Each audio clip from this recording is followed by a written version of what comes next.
variety of information. This was so on the left is a research article that was done by 2020 on Billionaires.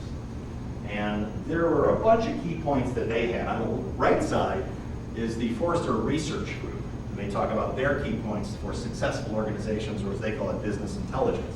What I want to draw attention to are the underlying ones. We hear that about being passionate.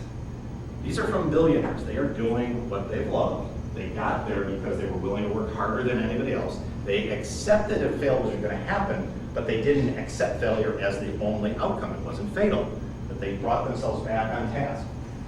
This one, I remember when I first read it, they emphasized it the way it's described. Don't do networking.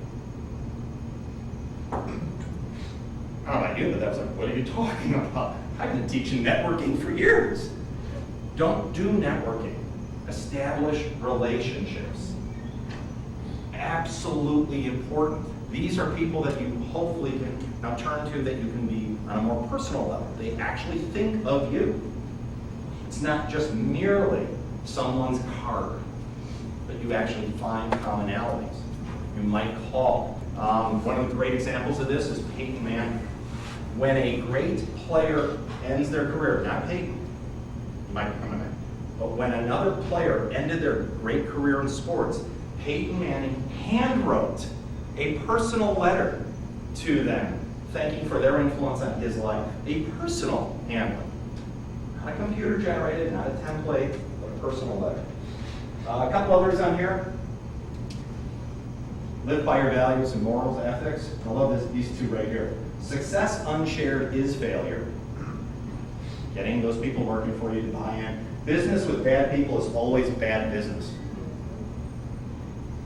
You go to bed with dogs, you wake up with fleas. The Forrester Group talked about the vision, and I love this when it comes to sports then. And by the way, this isn't about sports. It's about business.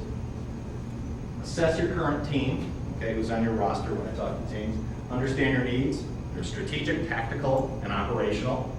I like this one here where it talks about, do you buy what your needs are, or do you build it? Do you draft for someone new, or do you actually have a development program?